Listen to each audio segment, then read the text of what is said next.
Hi guys, welcome back to my channel. আমার আরও একটি নতুন ভিডিওতে আপনাদের সকলকে জানাই অনেক অনেক স্বাগত আর অনেক ভালোবাসা। আপনারা কেমন আছেন? আশা করছি সকলে খুব ভালো আছেন, আমিও ভালো আছি। আর এটা হচ্ছে পৌষ সংক্রান্তির দিনের ব্লগ। তো সকাল থেকে শুরু করেছি, তবে আজকের দিনে কিন্তু আমাদের এখানে কি হয়, সকালবেলা উঠে কিন্তু সূর্য ওঠার আগে আগে সূর্য ভগবানকে পিঠাপুলি দিতে হয়, তারপর থেকে আমাদের দিনটা শুরু হয়। আমাদের এটাই যথারীতি নিয়ম ত্রিপুরাতে। তো এবার তো আমাদের মানে ওষুধ ছিল, সেই জন্য এত সকালবেলা উঠিনি, আর যেহেতু সূর্য ভগবানকে পুজো করতেই পারবো না, তো সেই জন্য ভাবলাম আজকে আর সকালে ওঠার মতো ছিল না। সত্যি কথা এতটা ঠান্ডা, মনে হয় মানে দিনের দিন শুধু ঠান্ডা বাড়তে দিকে যাচ্ছে, কমের দিকে যাচ্ছে না। সেটা নাকি আরও কিছুদিন থাকবে। তাছাড়া আজকে থেকে স্কুলও স্টার্ট হওয়ার কথা ছিল, তো কালকে রাত্রে মেসেজ এসেছে স্কুল থেকে যে স্কুল আরও 2 দিন ছুটি করেছে, মানে 15-16 ছুটি করেছে। 17 থেকে জানি না ওপেন হবে কিনা। তবে অনেকটাই চিন্তায় পড়ে গেছে, এতটা ঠান্ডার মধ্যে দিয়ে কীভাবে বাচ্চাদেরকেও পাঠাবো, বা নিজেরও তো মানে আমারও তো যেতে হবে ওদেরকে ছাড়তে। তো সেই জন্য মানে খুব মানে টেনশানে আছি বলতে পারেন। আর সত্যি কথা আজকে সকালে উঠতে আমার একদমই ইচ্ছে করছে না। ওই রাতে কিচেনটা না পরিষ্কার করে ঘুমাইনি।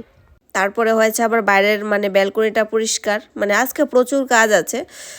তো এখন মনে হচ্ছে একটু সকালে উঠে গেলে ভালোই হতো। আর মানে কম্বলটা ছাড়তে ইচ্ছে করে না, মনে হয় কম্বলটা গায়ে দিয়ে দিয়ে উড়িয়ে মানে কাজ করি, সেরকম মনে হয়, এতটাই ঠান্ডা। তো যাই হোক, কি আর করা যাবে, ঘরে কাজকর্ম তো করতেই হবে। আর মানে দুপুরের দিকে বসার কোনো সুযোগ পাবো না। আর একটা কথা, আমার গলার ভয়েসটা একটু আপনাদের কাছে একটু অন্যরকম লাগবে, কারণ আমার খুবই জ্বর। তো জ্বর সর্দি অনেকটা ঠান্ডা লেগে গেছে, তো ভাবলাম কথাটা বলে দিই, কারণ ভয়েসটা অনেকটাই চেঞ্জ আসবে। তো সেই জন্য বললাম, নিজেরই একটু কষ্ট হচ্ছে কথা বলতে, কিন্তু আমার এই দায়িত্বটা তো পালন করতেই হবে। তো সেই করে যে কোনো পরিস্থিতি আমার সেটা কমপ্লিটও করতে হবে। তো ভাবলাম আপনাদের সঙ্গে একটু শেয়ার করি। তো যাই হোক, নেক্সটে কী হবে জানি না, খুবই জ্বর চলছে আমার। মানে বাচ্চাদেরও পরীক্ষা, নিজেও খুব টেনশনে পড়ে গেছি। ওখানে কিন্তু বাসন ধোয়া আমার কমপ্লিট হয়নি, অর্ধেক ধুয়েছি, বাকি বাচ্চারা উঠে গেছে। তো সেই জন্য বাকি বাসনগুলো রেখে দিয়েছি, পরে একবারে ধুয়ে নেব। আগে ওদেরকে খাবারটা দিয়ে দিই। তাছাড়া মানে আমারও খিদে পেয়েছে, কাল রাত অনেকটা তাড়াতাড়ি খেয়ে নিলাম।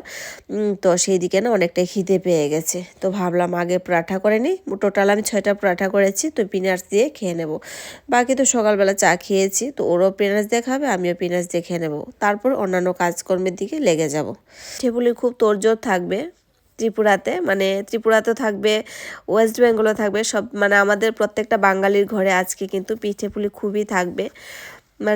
মানে আজকের দিনটা খুবই মিস করছি। এরকম করে আমরা প্রত্যেকটা ফেস্টিভ্যালে খুব মিস করি, যেগুলো আমাদের মানে ট্রেডিশনাল সেগুলো মিস করি। তবে সবকটা মানে বানানো তো এখানে সম্ভব হয় না।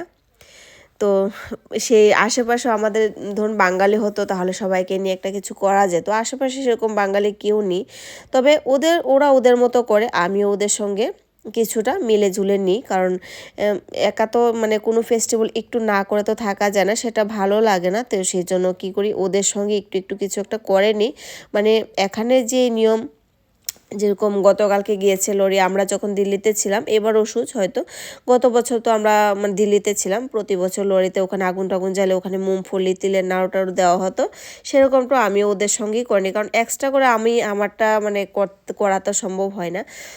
তো সেই জন্য কিছু না কিছু একটা মানে করি। তবে এবার তো সেরকমটা হলো না। ওষুধের জন্য ভেবেছিলাম যে ওষুধটা হয়তো চলে যাবে, কিন্তু ওই একদিন নতুন মাসের জন্য, মানে নতুন মাস পড়ে গেছে, তো সেই জন্য ভাবলাম, মানে সেই জন্য না আমাদের ওষুধটা আর 2 দিন বেড়ে গেল।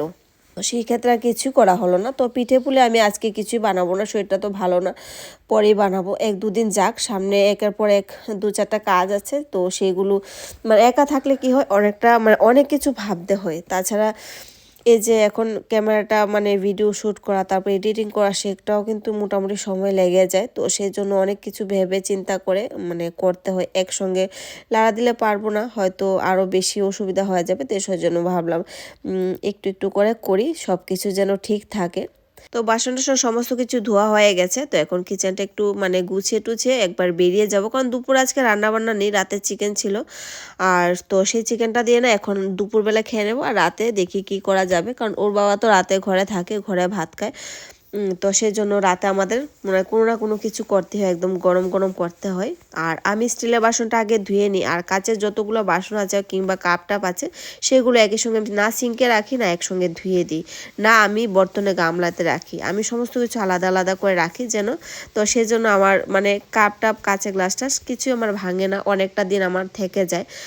মানে সে নিয়ে আমার মানে কখনো কখনো নিজের থেকে ভালো লাগে যে একটা জিনিস কেনাকাটা করে অনেকটা বছরই, এই যে কাপগুলো নীল কাপগুলো আমার অনেকটা বছর ধরে আমি এগুলি ইউজ করছি।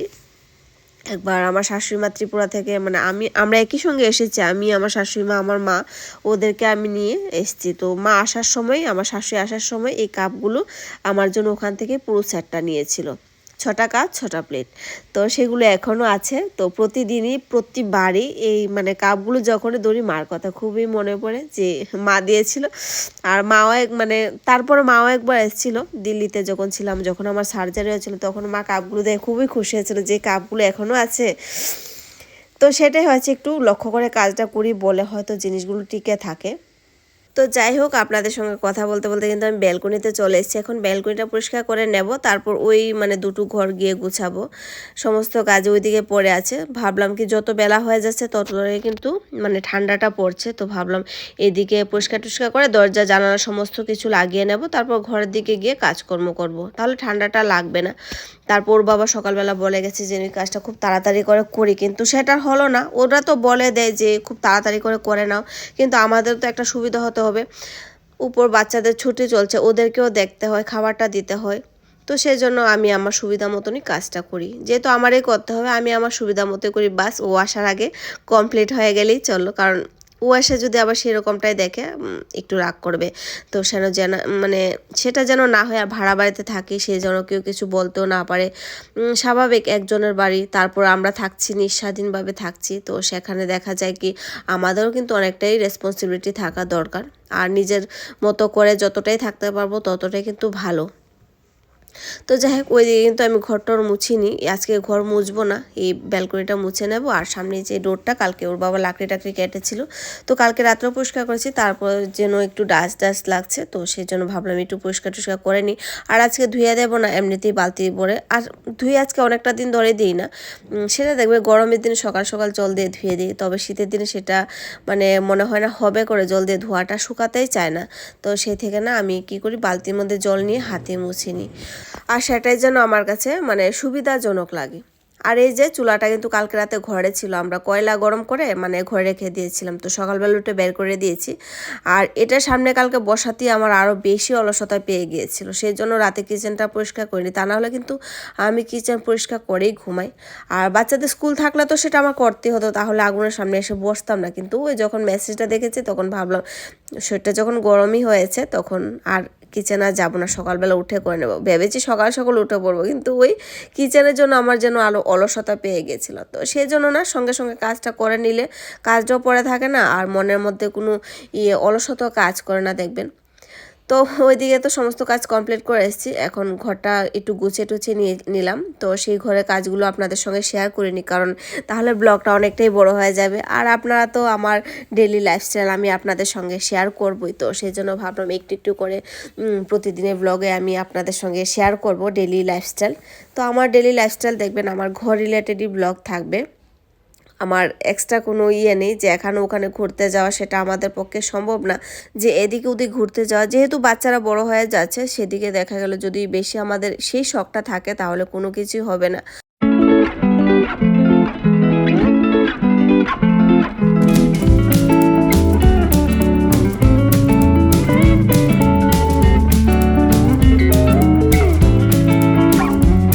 সংক্রান্তির কাজ আর ওষুধের কাজ কিন্তু একদম একই সঙ্গে শেষ হয়েছে, একদম একই সঙ্গে একই দিনে শেষ হয়েছে, শুধু আছে পূজাটা বাকি। মন্দিরটা পরিষ্কার করব, তো একদম যেদিন ওখানে পুজো টুজো হবে তারপর আমরা এখানে মা মেয়ে যেদিন বত্ত হবে সেদিন আমরা এখানে মন্দির টন্দির পরিষ্কার করব, তারপর শুরু হবে পুজো পাঠ। এ পর্যন্ত তো সমস্ত ঘরটর পরিষ্কার গুছানো টোছানো হয়ে গেছে, আর বাকি তো ছোটোখাটো কাজ প্রচুর থাকে, সেটা তো আমাদের দৈনন্দিন জীবনে অনেক কিছু এক্সট্রা চলে আসে, সেগুলো করতে হবে। ঘরে বড় বড় কাজের মাঝখানে দেখবেন ছোট ছোট কাজ অনেক কিছু দেখা যায়। আর এদিকে কিন্তু চলে এসেছি রাতে রান্না বান্না করতে। রাতে সিম্পলই রান্না করব, শুধু মুগ ডাল করব। আর কালকে যে রসুন পাতা কেটে রেখেছিলাম গতকালকে ছাদে বসে, সেগুলো বানানো হয়নি, সুযোগই হয়নি, মানে চিকেন ছিল রাতে, তো সেই জন্য এগুলো আর বানানো হয়নি। আর শরীরটা ভালো না থাকাতে ওর বাবা বলছে খুব তাড়াতাড়ি বেরিয়ে পড়ো কিচেন থেকে, একদম সিম্পল রান্নাবান্না করে। তো সেই জন্য ডাল ভাত ছাড়া তো আর সিম্পল তার থেকে সিম্পল তার কিছু হতেই পারে না, তাই না? আর ওর বাবা দুপুরবেলা ওখানে খায়, ঘরে রাতে একটু ভাত খায়, তো সেই জন্য ভাবলাম একটু যেন খেতে পারে। তো সিম্পলই বানিয়েছি, ডাল বানিয়েছি আর রসুন পাতা দিয়ে একটা সবজি করেছি, ভাজি না কিন্তু, সেটা সমস্ত সবজি দিয়ে একটা মানে ভালো একটা সবজি বানিয়েছি যেন সবাই খেতে পারে। তো সেটাই মানে ভাজা ভাত বানাবো, কিন্তু সেটাই যেন তৃপ্তি করে খাওয়া যায়, সেটার দিকে একটু চেষ্টা থাকে যদি শরীরটা খারাপ থাকে। আর যদি ভালো থাকে তাহলে তো 2 থেকে 3 পদ রান্না করতেই হয়, যেহেতু মানে দুপুরবেলাও কিন্তু রান্না থাকে না বেশিরভাগ। তো সেই জন্য রাতের রান্নাটা ভালো করে নিই। আর মানে শীতে তো কি খাবার 2 দিন থাকলেও নষ্ট হয় না, আর সারাদিনে এত কাজকর্ম করে না, মানে সুযোগটাও এত পাওয়া যায় না। তো এদিকে কিন্তু আমার রান্নাবান্না কমপ্লিট হয়ে গেল। এখন মানে একটু আজকে আর আগুনের সামনে বসবো না, যদি আগুনের সামনে বসি তাহলে অনেকটাই মানে অলসতা আবার পেয়ে যাবে। তো আজকে রাতে অনেকটা কাজ পড়ে থাকবে, তো সেই জন্য ভাবলাম আজকে আর আগুনের সামনে বসবো না, রাতে রান্নাবান্না করে কিচেনটা পরিষ্কার করে বেরিয়ে যাব। আচ্ছা, রসুন পাতার রেসিপিটা আমি একটু বলে দিছি। রসুন পাতাগুলোর মধ্যে দিয়েছি আলু কুচি করে, আর বেগুন কুচি কুচি করে কেটে দিয়েছি, তারপরে বাঁধাকপি কুচি কুচি করে কেটে দিয়েছি, দিয়ে একটা মানে হালকা জিরা ফোড়ন দিয়ে না সবজিটা তড়কা লাগিয়ে নিয়েছি, খুব ভালো হয়েছে। লাস্টে কাঁচা লঙ্কা দিয়েছি যেন কাঁচা লঙ্কার মানে গন্ধটা পাওয়া যায়। আর ডালে দেখবেন সবসময় যদি লাস্টে দিয়ে কাঁচা লঙ্কাটা দেওয়া যায়, সেক্ষেত্রে কিন্তু মানে কাঁচা লঙ্কার স্মেলটা ভালো আসে, ডালটা টেস্টি হয়ে যায়। আর মুগ ডালটা সিদ্ধ করেছি টমেটো দিয়ে, আর সর্ষে সম্বাদ দিয়েছি, যেহেতু ডাল ভাতি তো সেই জন্য একটু সর্ষে সম্বাদ দিয়ে ভালো করে করেছি। তো যাই হোক, ক্লিপটা আগে নিয়েছিলাম। আজকে আর আগুনের সামনে কিন্তু বসবো না, একদম ভুলো না। চলুন আজকে ব্লগটা এখানে শেষ করছি, দেখা হচ্ছে নেক্সট একটা কোনো ব্লগের সঙ্গে। আপনারা ভালো থাকবেন, সুস্থ থাকবেন। আর আমার ভিডিওটা আপনাদের কাছে কীরকম লেগেছে অবশ্যই কমেন্ট করে জানাবেন, একটা লাইক করবেন, শেয়ার করবেন, আমার চ্যানেলটাকে সাবস্ক্রাইব করে আমার পাশে থাকবেন। Thank you.